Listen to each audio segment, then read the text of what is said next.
মৌত যেমন মানুষকে খোঁজে, রিজিক তেমন মানুষকে খোঁজে। আপনার রিজিকে যত দানা চাল আছে এর একটা দানা বেশি আপনি খেতে পারবেন না। আপনি পৃথিবীতে যত কষ্টই থাকেন, হতাশায় থাকেন, একটা দানা রেখে পৃথিবী থেকে আপনি যাবেন না। তাই রিজিকের জন্য ঘুষ, সুদ, দুর্নীতি, অন্যের সম্পদ আত্মসাৎ করা, প্রতারণা, সিন্ডিকেট, মাপে কম দেওয়া এগুলো ছেড়ে যান। আপনার রিজিক আপনার কাছেই আছে, কেউ কেড়ে নিতে পারবে না।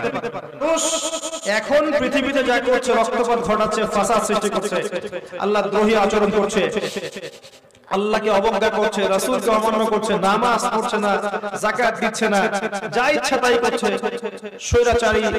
স্বৈরাচারী আচরণ করছে, ঘুষ খাচ্ছে, সুদ খাচ্ছে, জেনা করছে, ব্যভিচার করছে, অন্যের সম্পদ আত্মসাৎ করছে, হত্যা করছে, রাহাজানি করছে, চুরি করছে, ডাকাতি করছে, এগুলো মানুষ করছে না? নবী সাল্লাল্লাহু আলাইহি ওয়াসাল্লাম বলেছেন, যারা তাকদীরে বিশ্বাস করে না তারা অসুস্থ হলে দেখতে যাবে না, এবং তারা ইন্তেকাল করলে জানাজায় শরীক হবে না। পৃথিবীতে মানুষই সব, আর কিছু নাই।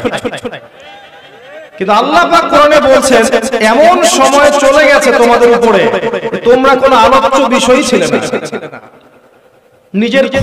নিজের অবস্থান কত ক্ষুদ্র বুঝতে পারছেন? এই মহাবিশ্বে আমাদের অবস্থান কত ক্ষুদ্র। এই বিশাল মহাবিশ্বের ছোট্ট একটা গ্রহে, ছোট্ট একটা জায়গায় আমরা বাস করছি। আর সেই মানুষের অহংকার, উদ্ধত আচরণ দেখলে মনে হয় যে মানুষই সব, এর বাইরে কিছু নাই।